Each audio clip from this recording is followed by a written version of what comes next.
I want to start off by explaining a couple of things first. For one, I am using my teleprompter, but I haven't written a script this time. Usually I work from a script and I just read the teleprompter, kind of like the public speakers do. This time I'm trying something different. And I've done this before giving public talks. I just have an outline. I'm using one or two words to just kind of cue the topic that I want to talk about. But I'm just going to talk off the top of my head, but from my outline. Another thing I want to explain is I'm going to talk about meetups, a particular meetup in a moment, and I wanted to explain what meetups are because people ask me, what's a meetup? It's an organized gathering of people, and it's global. You can go into meetup.com. I think it's not, yeah, .com, it's not .org, meetup.com. Tell them which city you're located in, what your areas of interest are, and then they will notify you of what meetups have been organized in your area. And then you join those groups, and then you meet at the place and time that they've set. Could be going for a hike or a bike ride. It could be to discuss books or going out to eat, going to a movie, whatever. So those are meetups. I've been a member of meetups for probably 6, 8 years, quite a long time. I don't go to very many of them, but every once in a while I find one that interests me, and so I go. And that's what led me to this particular vlog today. I found another one that interested me. I went to the first one last week. There's another one this evening. It's a meetup of YouTubers, people who have content on YouTube.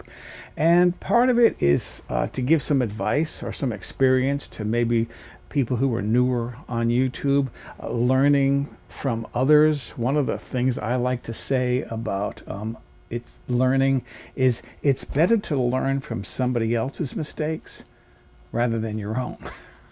So what I freely talk about because I don't really care. I'm not ashamed of my mistakes. I've learned some good lessons along the way. And one of the things I've learned to think about when I want to create a YouTube channel or some more YouTube videos, what's the longevity? How long could that video be pertinent on YouTube? And I'll give you an example of one that I learned the hard way. I had a channel, I don't know, 2 or 3 years ago called Vlogging the News because I like the news. I'm interested in the news. I like to know what's going on. And I meet, not with Meetup, although it started with Meetup and then we eventually just formed our own permanent group. We meet on our own. I meet every other week with 3 other friends, and we meet for 2 hours in the afternoon on Saturdays, every other Saturday, to discuss the news. And my interest in the news is what's trending, what's going on, what could tell us what to expect as far as like the elections next fall, or what's going to happen with the investigations of the president or the president's family and so forth.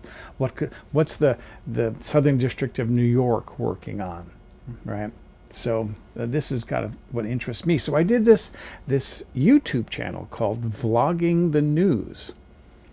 And I enjoyed doing it, and I got some good feedback. Some people said, I turned to your channel first to get information about the news because I would try to cover things as thoroughly as possible. I might cover an article that's covered in the Washington Post, that's the liberal side, but also cover the same information as it's explained in the Washington Examiner, that's the conservative side, and try to give some information. What's trending?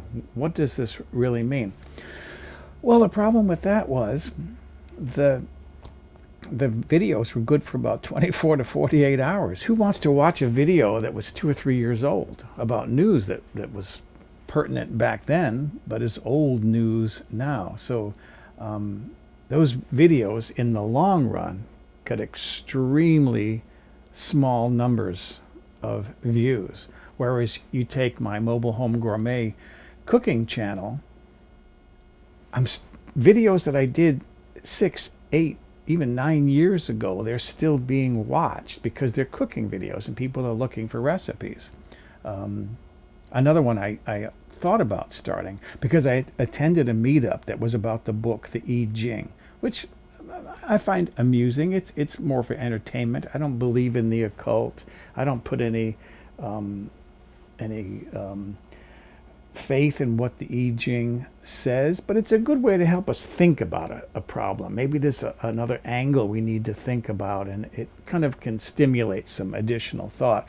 But I went to this meetup, and then I thought, well, what if I were to start a YouTube channel, Ask the I Ching, where people could write in the comments section below a video, can you ask the I Ching, blah, blah, blah, blah, blah, something about their personal problems in life or whatever. And then I would do the whole process of consulting the I Ching, read the answer, maybe give an explanation of what I thought the interpretation might be. But again, the same thing, I thought, what's going to be the long-term longevity of these videos?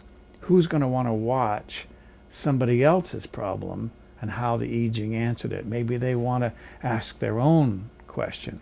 So I didn't do the channel. I just thought, why waste the time and the effort? Now, another thing that came out of all of this, that's something new that I wanted to talk about as far as YouTube, is there are newer analytics now in YouTube. So we can go in, those of us who are content creators, we can go into YouTube and we can learn more about how well our videos are doing out there in the world. Do the videos have longevity, for example, right? One of the key statistics on YouTube is watch time.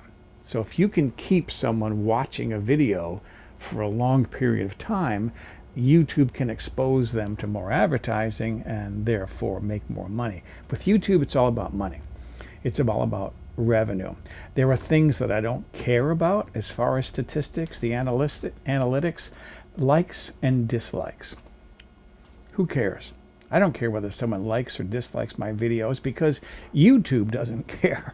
They don't count a dislike as like a demerit against the person creating the video, unless there's some serious problems with the video. But in my videos, I don't create any kind of hostility. I don't.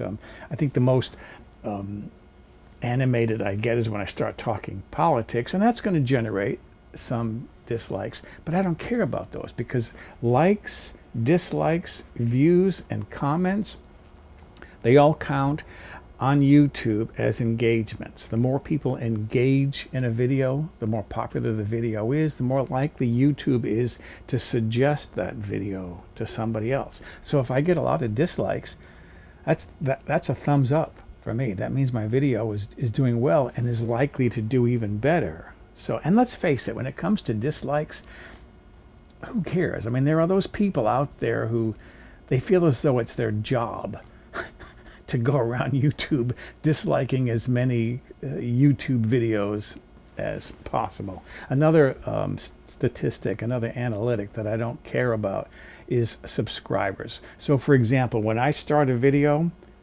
I don't ask people to subscribe. You see these videos on YouTube that you can increase your subscriber numbers by tenfold if you follow these 10 suggested things to do, right? But what do they always do? But before we get to that, please click the subscribe button, then click the bell so you'll be notified. Click the like button, do this, do that. They promote themselves trying to get people to subscribe. I don't ask. And why don't I ask? Because where are the views? I have 30,000 subscribers on my Mobile Home Gourmet channel. I upload a video. In the course of a week, it might get 1,000 views. Where are the subscribers? Why aren't they viewing? I look at my statistics, my analytics of the people who did watch my video. Right now, I checked this morning for my Mobile Home Gourmet channel, 92% of the viewers are not subscribed. I'm not getting, my subscribers aren't watching my videos. Right? So if I get 1,000 views during the course of a week, fewer than 100 are from subscribers. 900 plus are from non-subscribers. And that's because YouTube, from my Mobile Home Gourmet channel, because I'm doing fairly well, it suggests my video. So if people, and you've seen it, you go onto YouTube, maybe you're looking up something, how to bake bread, and you'll see videos. Crazy people. I live near an avenue. You see some suggested videos. I could be listed. You start watching one video, there are other videos on the side, other suggested videos. That's where my views come from. Is YouTube suggests my videos. It's not coming from my 30,000 subscribers. And I don't really care, because the big question is, where do those subscribers go? Well, there's lots of answers to that. And I did some research on YouTube to see if I could explain what's happening to my subscribers. Why aren't they? That's another one. A loud muffler. Why aren't people watching my video? Well, one of the things that was explained is people change, right? They watch a video and they go, oh, I like what this guy is doing. And then down the road, they like something else. They're still subscribed, but they're no longer interested. I can give you a good example. I do, for example, holiday recipes on my Mobile Home Gourmet channel. I did that last fall. So I did a scalloped potatoes. I did potatoes au gratin. I did potatoes dauphinoise. That's a Julia Child recipe. Other than potatoes, I did some dinner rolls, for example. Buttermilk bread, but you could make into dinner rolls as well. Baking recipes. I knew those would do well for the holidays, and they did. During the Christmas time, New Year's to Christmas, not New Year's, Thanksgiving to Christmas, one of my most popular videos was scalloped potatoes, because people were looking for holiday recipes, things they could cook for the holidays. But then what happened? Well, January hit, and that's when people make a New Year's resolution that they're going to lose weight. So what did I do? I started doing in January, I started doing keto recipes. See, I changed as well. I changed the focus. So I lost the people who were interested in scalloped potatoes, but I gained people who might be interested, hopefully, in keto recipes. So people change out there. I change. It's always some sort of a guesswork. What's going to hit? What's going to be popular? And things that I thought would never be popular are some of my most popular videos. Why do I make so much money? I mean, I shouldn't say a lot of money, but why is my most popular video salmon jerky? I never would have thought salmon jerky would be so popular. But it is my all-time, right now, my all-time most popular video. And so I used that because I also came up with a recipe and a video for beef jerky, and I tacked it onto the salmon jerky video. Toward the end, it'll automatically, every time it'll suggest beef jerky, and that's starting to increase in popularity. Pork spare ribs cooked in an air fryer. That's trending. I can't explain these things. You never know what's going to be popular, and I've tried not to game the system anymore. It's like, okay, whatever happens, happens. I'll just go with the flow. You know, I actually now mostly I do videos that interest me. I do something that I think might be fun, so let's video it and put it on YouTube. If it's not popular, who cares? I didn't do it as an investment. I did it for fun. So there are a few things more that YouTube is providing. Thankfully, I've been asking for a long time for some place on YouTube to show the total number of my videos, because back in the old system, it's still available. They call it Studio Classic, and there's a new one, Creator Studio Beta. Back in Studio Classic, I could list my videos and it would tell me at the top what my total number of videos were. Sometimes I forget. I want to know what my total is. Now finally they have a new statistic where you can go, you have to do it through your channel, but you can see how many videos you have on a channel, in my cooking videos, my mobile home gourmet channel, right now there's, I believe, 380, which is pretty good. But the important part about that new statistic was that I saw I had eight unlisted videos. 8. I knew I had 6 at the time because I've been uploading some videos and leaving them unlisted because I've been like banking them for use later on. During summer, this is my absolute slowest time of the year. I don't earn much revenue during the summer. It pays for itself, but it's not a good time of year. So I devote a lot of time and effort to loading up a lot of videos during summer. And I need time off once in a while too. So when I do a video, I'll put it up as unlisted. And then during the fall, I'll start publishing videos every week.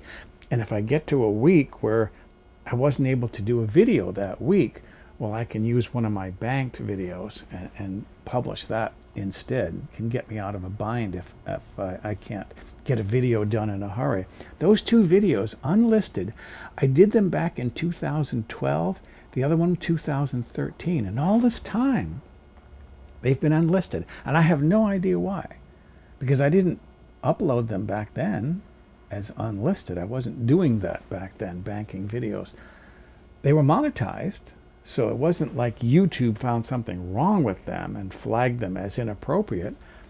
I have no idea, but I use that as an opportunity. So those 2 videos, because I keep good backups, I went into my backups, got those videos back onto my computer, and I updated those 2 videos to make them more like what I'm doing now as far as the style of my videos. And they're on YouTube. Again, I re-uploaded them again, but again, I uploaded them as unlisted, and they're banked for the future. So I'm not even telling you what they are, although if you spend enough time going through my website and looking at my recipe archive, they're there and you can watch them from there. But I'm leaving them banked for the time being because, as I said, this is my slowest period. Anyways, that's kind of what I wanted to discuss this time around. This is my latest kitchen vlog, just some of the things that I've been learning. I gotta tell you though, going to that YouTube meeting, it's quite an experience for an old man. I mean, I'm 68 at the end of this month, right? The head person who conducts the meeting, I doubt he's 25 years old, and I feel like I'm an old man among millennials because they'll talk for maybe 5, 10, 15 minutes, a little bit of chatter, and then they all just boom. They go to their tablet or their cell phone or their laptop computer, and then that's it. They don't talk anymore. They just work away for 2 hours. It's like, I've had that happen in my home where I invited a friend and his girlfriend to come over for dinner. And the first thing she did when she walked through the front door was sprawl on the sofa, get out her cell phone, and she was on the cell phone the whole time. She never talked to me. I have no idea why. So anyways, that's my video. Subscribe, unsubscribe, like, dislike, or do nothing at all. I don't care what you do because I don't really care about especially these videos, because I don't earn any money from these videos. And they don't cost me anything to do. This is just something I do as a pastime to enjoy playing with my video camera and now my teleprompter. I'm all good, so thanks for watching.